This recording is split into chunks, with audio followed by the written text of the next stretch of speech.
Shalom dan damai sejahtera dari surga boleh menjadi bagian kita. Kembali dalam program Jejak Sabda, menelusuri kebenaran firman Tuhan sejak mulanya. Dan ini juga adalah bagian dari kita untuk mempersiapkan hidup dan waktu kita memasuki hari Sabat Tuhan yang penuh dengan sukacita. Sebelum saya memulai perenungan firman Tuhan saat ini, mari kembali kita tunduk kepala dan meminta kekuatan daripada Tuhan dengan berdoa. Tuhan di surga, pimpinanmu menjadi bagian kami saat manakala kami mau mencari jejak sabda Tuhan di dalam firman-Mu untuk menginformasikan kepada kami apa yang Tuhan mau dari peristiwa-peristiwa yang terjadi di dalam Alkitab. Berfirmanlah ya Tuhan, dalam nama Yesus kami berdoa. Amin. Kita telah melihat keindahan jejak Tuhan dalam sabdanya pada proses penciptaan langit dan bumi. Jejak sabda Tuhan dalam Kejadian pasal 1 dan 2 memberikan gambaran yang luar biasa mengenai bagaimana Tuhan membuat sesuatu dari yang tidak ada menjadi ada. Dan manusia yang adalah ciptaan yang istimewa dari semua ciptaan yang ada, karena diciptakan menurut gambar dan rupa Allah. Dan bukan hanya itu, manusia juga diberikan tugas untuk mengusahakan dan memelihara Taman Eden. Keistimewaan manusia sebagai makhluk ciptaan Tuhan yang luar biasa adalah diberikan Tuhan kepada mereka satu hari untuk berhenti dari mengusahakan taman dan menjadikan hari itu sebagai hari peringatan bahwa Tuhan adalah penciptaan mereka. Itu adalah keistimewaan yang lain, tidak diberikan kepada ciptaan yang lain, tapi khusus diberikan kepada Adam dan Hawa yang bekerja. Hari itu yang adalah pemberian, Tuhan tidak membebani manusia dengan pekerjaan mengusahakan taman dalam hal ini Adam dan Hawa. Namun Tuhan memberikan kesempatan untuk manusia, orang tua kita pertama ini, melakukan penyegaran rohani dengan berkomunikasi intim dengan Tuhan. Jadi manusia, baik bentuknya, gambar dan rupa Allah. Tugasnya, gambar dan rupa Allah. Dan hadiahnya, hari Sabat itu adalah istimewa. Ini adalah gambaran yang indah. Tapi sayangnya, pada pasal 3 Kitab Kejadian, jejak sabda Tuhan yang indah yang digambarkan dalam kedua pasal pertama kitab itu sepertinya dirusak. Kitab Kejadian pasal 3 menceritakan kisah kejatuhan manusia, di mana Adam dan Hawa tidak mentaati Tuhan, yang menyebabkan masuknya dosa ke dalam dunia.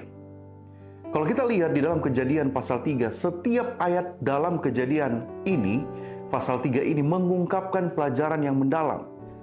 Paling tidak tentang bagaimana dosa itu masuk, yang dimulai dengan godaan, konsekuensinya, dan belas kasihan Tuhan. Kita akan melihat pasal 3 di dalam kitab Kejadian ini dalam beberapa episode mendatang. Karena ini adalah hal yang luar biasa. Pada bagian pertama ini kita akan melihat mengapa penting mempelajari kitab Kejadian pasal 3. Jejak Tuhan apa di sana yang akan kita pelajari.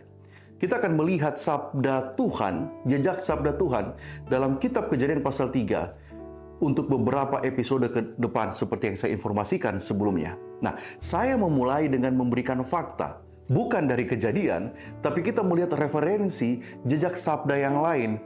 Kitab terakhir di dalam Alkitab yaitu Wahyu. Wahyu pasal 12 ayat 4 adalah pembuka untuk kita melihat apa yang sebenarnya terjadi di dalam Kejadian pasal 3. Mari kita lihat di dalam Wahyu pasal 12 ayat yang keempat. Dan ekornya menyeret sepertiga dari bintang-bintang di langit dan melemparkannya ke atas bumi. Kalau kita lihat ayat ini adalah gambaran bagaimana peperangan antara naga dan perempuan. Naga adalah representasi atau perwakilan wujud dari setan itu sendiri.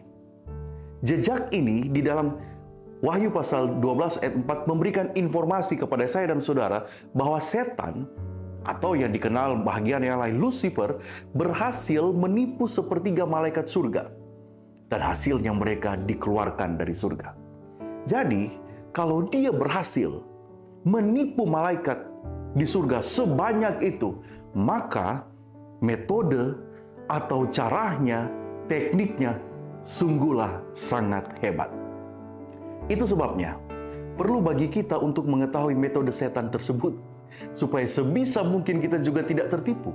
Jadi kalau ada pertanyaan datang kepada saya dan saudara, mengapa penting bagi kita mempelajari metode setan? Mengapa kita perlu mempelajari caranya yang berhasil menipu malaikat Tuhan di surga? Jawabannya sederhana, yaitu malaikat saja yang ada di surga, tempatnya Tuhan itu bisa jatuh. Apalagi kita manusia. Itu sebabnya hal ini penting. 1 Petrus pasal 5 ayat 8 firman Tuhan berkata, sadarlah dan berjaga-jagalah. Lawanmu si iblis berjalan keliling sama seperti singa yang mengaum-ngaum dan mencari orang yang dapat ditelannya. Menelusuri jejak sabda Tuhan dalam kitab Kejadian pasal 3 dan mempelajarinya dengan sungguh akan membantu saya dan kita semua mengetahui dan mengerti usaha dan metode kerja si jahat, iblis yang berhasil menipu sepertiga malaikat surga. Saudara yang terkasih di dalam Tuhan, kita akan melihat begitu banyaknya fakta Alkitab, jejak sabda Tuhan di dalam Kejadian pasal 3. Kita akan mempelajari bagaimana setan bekerja, metode yang dia lakukan, apa yang dia kerjakan, sampai malaikat saja bisa jatuh. Penting bagi kita untuk mengetahui usaha setan sebagai kekuatan dan perisai bagi kita, antisipasi supaya kita juga tidak tertipu. Mari kita datang kepada Tuhan hari ini, meminta Tuhan memberikan kekuatan kepada kita. Mari kita berdoa. Tuhan di surga, pimpin kami di dalam hidup kami. Kami tahu setan berhasil mengalahkan sepertiga malaikat yang ada di surga. Kami jadi tahu bahwa dia sangat berkuasa. Dia bisa memiliki kekuatan untuk mengalahkan kami. Walaupun engkau sesungguhnya adalah yang lebih besar daripadanya. Berikan informasi kepada kami bagaimana cara dia bekerja supaya kami tidak tertipu. Pimpinanmu menjadi bagian kami. Di dalam nama Yesus kami berdoa. Amin.